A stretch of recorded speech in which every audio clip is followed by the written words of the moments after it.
we're back in the studio, and I'm delighted, as always, to introduce our Channel 6 station manager, Diane Havinga. Hello, Diane. Hi, Marcia. Thank you so much for having me. I wanted to come on and kind of do an update, general update about Gsv-Tv, but I also want to change my hat right now and put on something that's really important, not only for Green Spring, but for our entire community, and that is that there is a critical need for blood right now.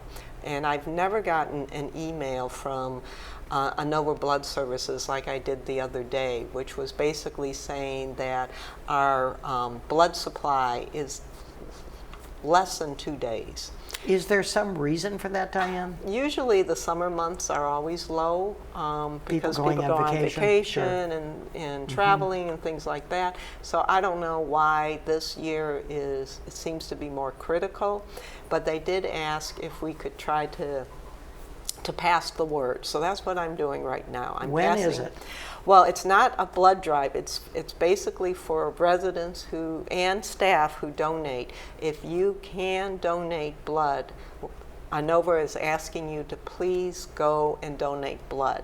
So we're encouraging residents and staff to do that. If you can't donate blood, please encourage people who can to donate blood. Where do they do it? They can go to Anova. They can call me. I'll be happy to pass on the website. They can call. There's an 800 number.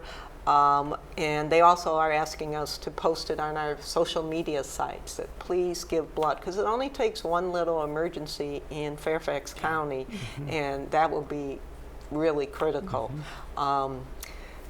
They're postponing, surgeries, things like that because of the blood. Oh, they are. So it is a extreme critical need. And for those of you who are regular donors, you can donate blood up until August 21st and still be eligible for our blood drive. Now, some people may ask, well, why don't we do a quick blood drive right now?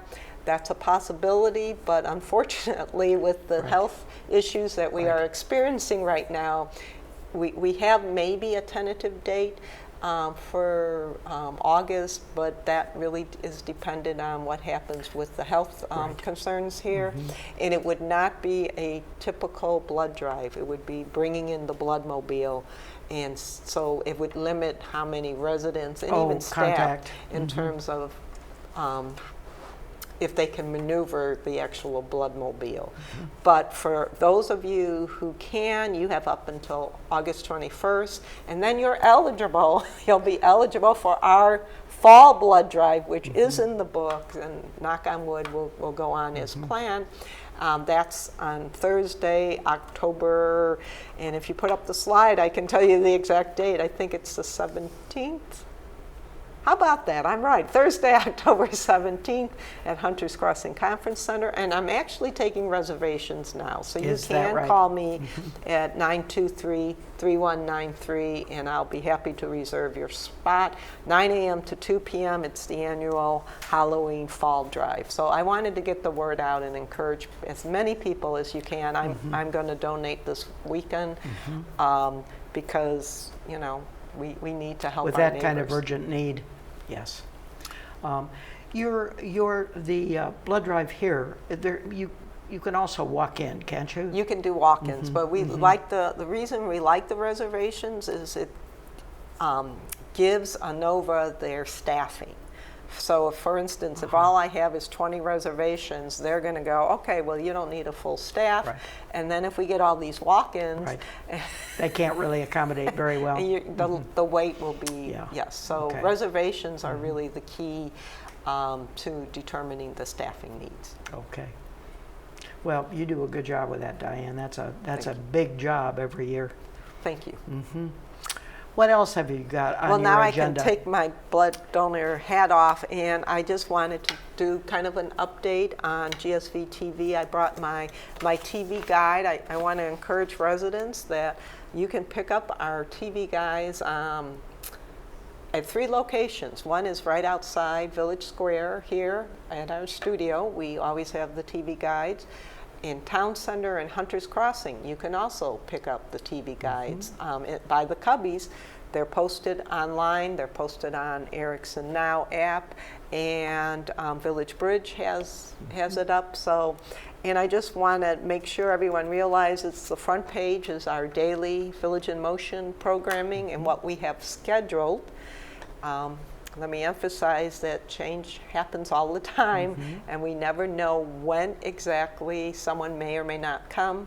For instance, last week we were expecting someone from outpatient to be on the show, and unfortunately the person who was coming was sick. So there you go. Now, Diane, in all the years I've been hosting, I don't remember very many times when we've changed. So I don't want people to think, oh gosh, this is not probably going to happen. It probably is going to happen. Right. It's just that sometimes people will call up and they'll say, hey, you were supposed to have this on. Well, yes, we were, but guess what? And the person didn't show up. Or we have all had that happen. Exactly. Yes. Or, a good example was this one says that Monday we're going to have the Catholic Mass. Well, the Catholic Mass hasn't been performed, shall we say. And so, no, we don't have a Catholic Mass. Right. We will substitute in that case. We try to at least put something that matches, shall we say.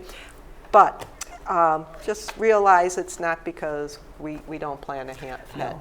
And then on the back are all the programs that's listed for what I would call our regular schedule programs. And you've heard people have heard me say that we wake you up with exercise at 6 a.m. in the morning, and we put you to sleep with relaxation and breathing every night. So in between are all our Village in Motions, our special features, things all like that. All the things that stimulate your mind. I hope so. Yes, indeed.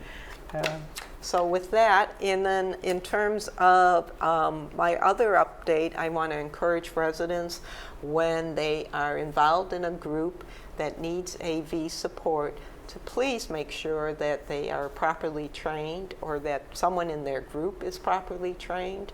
And that means contacting us here at Gsv-Tv, and we will set up the training, hopefully 2 weeks before the event. Or if you just need a refresher, I haven't done it in 6 months. I'm not really sure which. So you will give individual attention then? For the most part, we do. We do one-on-ones. That's pretty good service. We do a group activity training. For instance, the wonderful volunteers with the projectionists who do all the movies on campus. Those we try to do more in a group, but we also do the one-on-ones. And all you need to do is contact us. This would also include if you're in a classroom and you want to use the projector, 923-4639. Again, the more time you give us, the more the opportunity is that we're going to be able to work within your schedule, because a lot of when we're going to train you is going to be dependent on that room being available. So if the room isn't available when you want to come in or when we can do it, then that presents a problem. So each room has its own issues in terms of projections. I wouldn't say issues. I would say its own equipment. I think I would say issues. But for the most part, everything is standardized. Like all the microphones are the same. The audio boards are all the same. The projectors are starting to be changed out, so that they aren't necessarily the same, but the way you would turn them on and off, obviously, is the same. Some are a little more fragile than others, a little more unpredictable. Right. And I would also like to remind people that we do have listening assistant devices in our major venues. So the major venues are the theater, the Acatee Room, the Chapel, and Hunter's Crossing Conference Centers. So if you have an assistant listening device, either on your own hearing aid, or you have one of these portable assistant devices, or even the headphones for the T-coil system, you can use them in any of those locations. There are also portable assistant devices available for you to borrow in those rooms. Who do they contact, Diane? Whoever is running that meeting, the AV person. Oh, also will be familiar with. So for instance, if you're going to go to a movie, you can go on your way in, you can stop by the control room, which is right in front of the theater, and ask whoever is in there, I need an assistant devices. And in the theater, there's, I believe, 5 T-coil devices that are available, and there's about 6 maybe other portable assistant devices. We do, however, encourage all residents to purchase their own devices. It's more sanitary, means we do wipe them down, but we don't wipe them down after every use. So it's just better for you. And if you want information on how to purchase one, you can call me. I also Marie Lee. I'm throwing out Marie Lee's name only in the sense that she will tell you where to purchase.